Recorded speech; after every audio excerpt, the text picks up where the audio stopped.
हमको कई बार कंफ्यूजन होता है कि कब प्रीपोजिशन इन यूज होगा, कब ऑन यूज होगा, कब ओवर यूज होगा और कब एट यूज होगा। So this is Shivashish Das and welcome to English Gyan. आज मैं आप सभी के माइंड से ये कंफ्यूजन क्लियर करने वाला हूं इस वीडियो में कि कब इन यूज होगा, कब ऑन यूज होगा, कब ओवर यूज होगा और कब एट यूज होगा। लेकिन before we start, make sure that you have like the video and if you are watching this for the first time, make sure that you subscribe to my channel.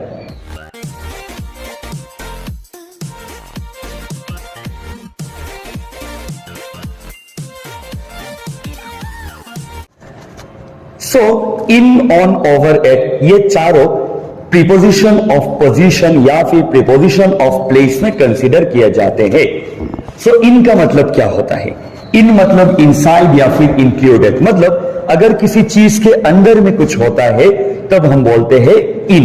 For example I can say I am sitting in a classroom, मैं classroom के अंदर बैठा हूं, that is why we can use in here. Now what does on means? On and over दोनों लगभग same ही है। On और over दोनों का ही मीनिंग होता है किसी की चीज के ऊपर, on top of something. That means on is also on top of something, over is also on top of something. लेकिन there is a small difference.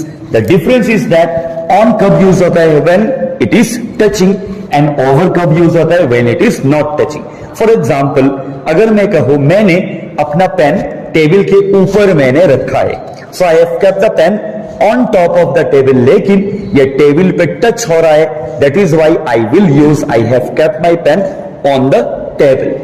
लेकिन अगर मैं कहूं the birds are flying dash the trees, birds वो tree के ऊपर उड़ रहे हैं, वो भी on top of the tree उड़ रहे हैं, लेकिन वो ट्री में टच नहीं कर रहे, they are not touching the tree, that is why तब हम लोग यूज करेंगे the birds are flying over the trees. So I hope आप सभी को समझ में आया होगा ऑन और ओवर का difference.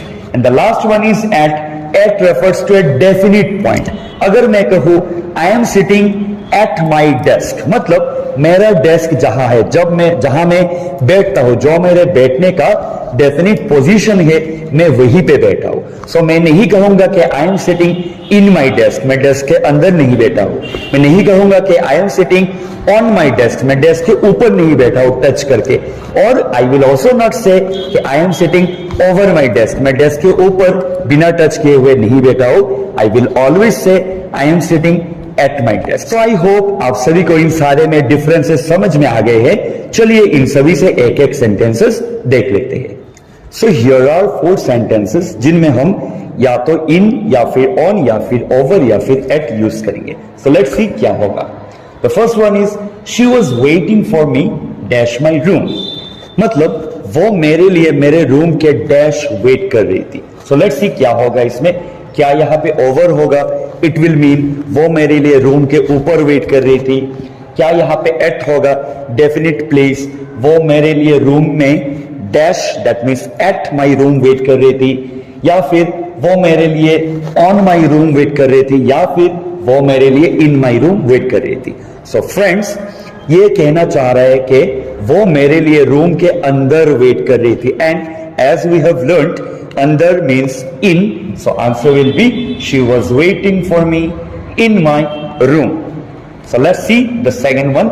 I kept the books dash the shelf. चलिए आप भी ट्राई कीजिए मेरे पहले सोचने का कि इसका आंसर क्या होगा। क्या यहाँ पे इन होगा या फिर ऑन होगा या फिर एट या ओवर?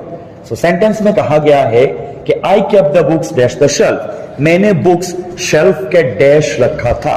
सो अगर हम प्रैक्टिकली थोड़ा सोचे, हम लोग बुक्स कहां पे रखेंगे? शेल्फ के अंदर रखेंगे या शेल्फ के ऊपर रखेंगे, या शेल्फ के ऊपर बिना टच किए हुए रखेंगे, या फिर शेल्फ के डेफिनिट जगह पे रखेंगे?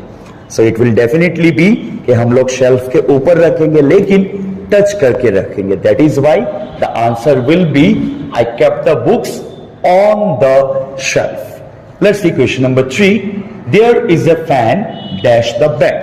बेड के डैश एक फैन है।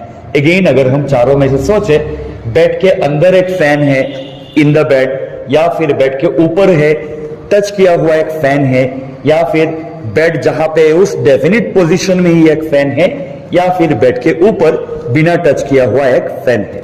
तो अगर हम प्रैक्टिकली फिर से सोचे तो बेड के अंदर तो फैन नहीं हो सकता, बेड के ऊपर ही होगा, लेकिन बेड से या टच करके फैन नहीं होगा, टच ना करके होगा।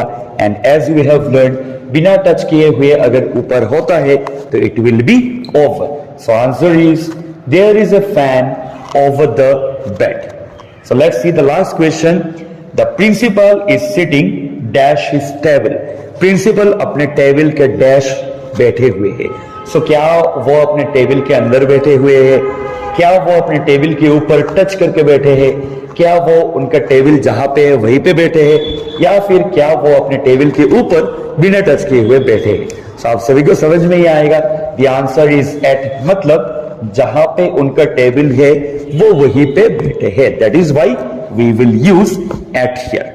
सो आई होप आप सभी को ये सेंटेंसेस समझ में आए हैं, एंड आई ऑल्सो होप कि आप सभी को आज से इन, ऑन, ओवर और एट में डिफरेंशिएट करना आ जाएगा। If you still have any questions regarding this और any other question on preposition, you can send your questions in the comment section below. And for more such interesting videos on English, stay tuned to English Camp. Keep learning and keep sharing.